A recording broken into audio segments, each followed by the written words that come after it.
প্রিয় দর্শক, আসসালামু আলাইকুম। জিফা রান্নার রেসিপি থেকে সবাইকে স্বাগতম। আজ আমি আপনাদের মাঝে শেয়ার করব ফুলকো ফুলকো আর মুসমুসে আলুর চপের রেসিপি। আলুর চপ আমরা কম বেশি সবাই বানাতে পারি, কিন্তু এভাবে বানালে দেখবেন আলুর চপের স্বাদটা কিন্তু একটু বেশি হবে। আর এই রেসিপি বানাতে উপকরণও কিন্তু খুব বেশি লাগবে না। ঘরে থাকা মাত্র কয়েকটি উপকরণ দিয়ে কিন্তু এই মজার আলুর চপটি বানিয়ে নিতে পারবেন। আর আমার রেসিপিটি ভালো লাগলে ভিডিওতে অবশ্যই একটি লাইক দিয়ে শেয়ার করে দিবেন। তাহলে আর কথা না বাড়িয়ে চলুন রেসিপিটি দেখে নেই। আজকে এই রেসিপিটি বানানোর জন্য প্রথমে একটি মিক্সিং বোলে দিয়ে দিচ্ছি আমি হাফ কাপ থেকে একটু বেশি বেসন। আর যেটুকু খালি রেখেছিলাম সেটুকু পরিমাণে দিয়ে দিচ্ছি শুকনো চালের গুঁড়া। আপনারা চালের গুঁড়ার পরিবর্তে এখানে কর্নফ্লাওয়ারটাও ব্যবহার করতে পারেন। দিয়ে দিচ্ছি হাফ চা চামচ লবণ বা স্বাদ মতো লবণ, 1 চা চামচ লাল মরিচের গুঁড়া। এখন দিয়ে দিচ্ছি সামান্য পরিমাণে হলুদের গুঁড়া। আর দিয়ে দিচ্ছি আদা রসুন বাটা হাফ চা চামচ। এবার শুকনো উপকরণগুলোকে আমি একটি হ্যান্ড উইক্স দিয়ে ভালোভাবে মিশিয়ে নিচ্ছি। শুকনো উপকরণগুলো যদি আগেই মিশিয়ে নেওয়া হয় তাহলে কিন্তু এটা পানি দেওয়ার পরে আর শুকনো মশলাগুলো দলা পেকে যাবে না। শুকনো মশলাগুলো কিন্তু পানি দেওয়ার পরে ব্যাটারটা খুবই সুন্দর হবে। আমি এগুলো ভালোভাবে মিশিয়ে নিয়েছি। এখন দিয়ে দিচ্ছি পরিমাণ মতো পানি। প্রথমে আমি হাফ কাপ পানি দিয়ে এটাকে মিশিয়ে নিচ্ছি। আর আমার এই ব্যাটারটা তৈরি করতে কতটুকু পানি লাগবে সেটা আমি পরে বলে দিব। আমি আবারও কিছুটা পানি দিয়ে এটাকে মাখিয়ে নিচ্ছি। আমি এই ব্যাটারটা কিন্তু খুব পাতলা বানাবো না, একটু মোটা করেই তৈরি করব। এই বেসনের ব্যাটারটা একটু মোটা করে তৈরি করে নিলে দেখা যায় যে আলুর চপের সাথে কিন্তু ব্যাটারটা খুব ভালোভাবে কোট হয়ে যায়। এখন এর মাঝে আমি আরো সামান্য পরিমাণে পানি দিয়ে দিচ্ছি। এখানে প্রায় আমি 1 কাপের মতো পানি ব্যবহার করেছি, বা 1 কাপ থেকে সামান্য একটু কম। এবার পানি দিয়ে এটাকে 2 থেকে 3 মিনিটের মতো এভাবে নেড়েচেড়ে মিশিয়ে নেব। এই ব্যাটারটা কিন্তু অবশ্যই একটু সময় নিয়ে আস্তে ধীরে মিশিয়ে নেবেন, তাহলে দেখবেন ব্যাটারটা কিন্তু খুবই সুন্দর হবে। আর চতুর্দিক থেকে কিন্তু এভাবে ভালোভাবে ঘুরিয়ে ঘুরিয়ে ফেটিয়ে নিতে হবে। ব্যাটারটা ফেটানো যত ভালো হবে আর ততটাই ভালো হবে এই চপগুলো। ব্যাটারটা যদি ফেটানো ভালো না হয় তাহলে চপগুলো কিন্তু সুন্দর আসবে না। ব্যাটারটা ফেটানো হয়ে গেছে, এখন এর মাঝে থেকে হ্যান্ড উইক্সটাকে উঠিয়ে নিচ্ছি। আর এই ব্যাটারটাকে আমি একটু সাইডে রেখে দিচ্ছি। আর এখানে আমি চপ বানানোর জন্য এখানে নিয়েছি কিছুটা পরিমাণে সেদ্ধ করা আলু। আলুটাকে আমি খোসা ছাড়িয়ে নিয়েছি। এবার হাত দিয়ে আলুটাকে ভালোভাবে ম্যাশ করে নিব। আপনার চাইলে কিন্তু হাতের পরিবর্তে হাতা বা যে কোনো কিছু দিয়ে কিন্তু এটাকে ম্যাশ করে নিতে পারেন। আমি হাত দিয়ে আলুটাকে খুব সুন্দর করে ম্যাশ করে নিচ্ছি। আমার আলুটা ম্যাশ করে নেওয়া দেখে কিন্তু বুঝতেই পারছেন এটা খুব সুন্দরভাবে ম্যাশ করে নেওয়া হয়ে গেছে। এর মাঝে কিন্তু বড় ধরনের কোনো দোলাভাব নেই।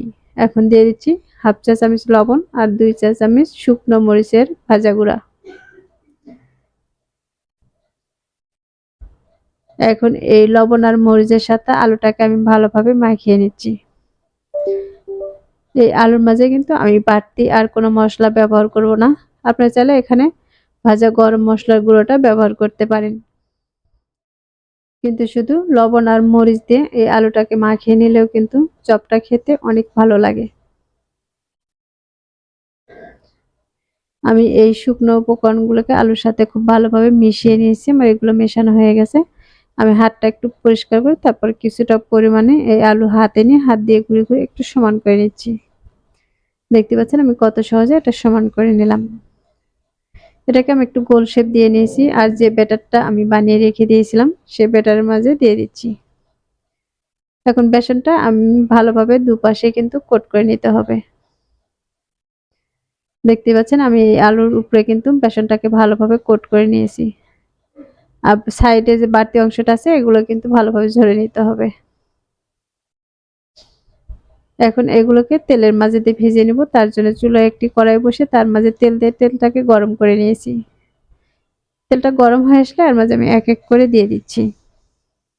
এখানে যে কয়টা দিয়ে ভেজে নেওয়া যাবে আমি সে কয়টাকেই দিয়ে দিব।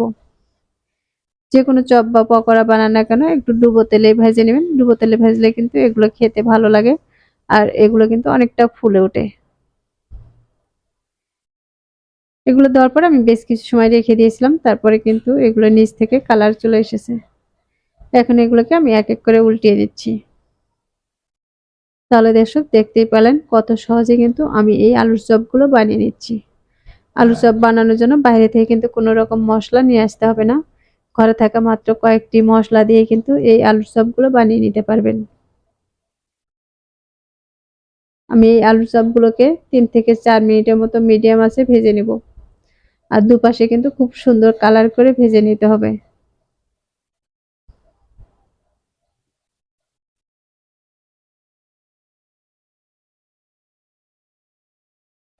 তাহলে দর্শক দেখতে পাচ্ছেন আমি কিন্তু বেশ কয়েকবার এগুলোকে উল্টিয়ে পাল্টিয়ে ভেজে নিচ্ছি। আর এই পর্যায়ে দেখতে পাচ্ছেন দুপাশে কিন্তু খুব সুন্দর একটি কালার চলে এসেছে। যখন এরকম লাল গোল্ডেন কালার চলে আসবে তখন এগুলোকে তেল থেকে উঠিয়ে নিতে হবে। আমার এগুলো ভাজা হয়ে গেছে, এখন একটি ছাঁকনি দিয়ে এগুলোকে তেল ঝরিয়ে তেল থেকে উঠিয়ে নিচ্ছি। আর এই একইভাবে কিন্তু আমি বাকি সবগুলো চপ বানিয়ে উঠিয়ে নিয়েছি।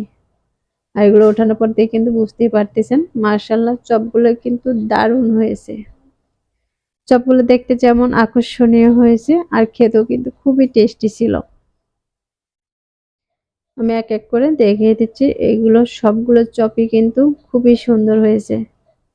এবার কিন্তু আমি এখান থেকে একটি কেটেও দেখিয়ে দিচ্ছি এটা কত ভালোভাবে কোট হয়েছে।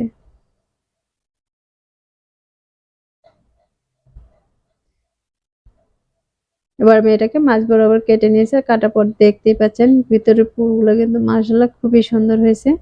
আর কতটা ফুলকো হয়েছে এটা কিন্তু দেখে বুঝতেই পারতেছেন। তাহলে দর্শক আশা করছি প্রতিদিনের মতো আমার আজকের এই আলুর চপের রেসিপিটি আপনাদের কাছে খুবই ভালো লেগেছে আর সহজও লেগেছে। রেসিপিটি ভালো লাগলে ভিডিওতে অবশ্যই একটি লাইক দিয়ে শেয়ার করার অনুরোধ রইল।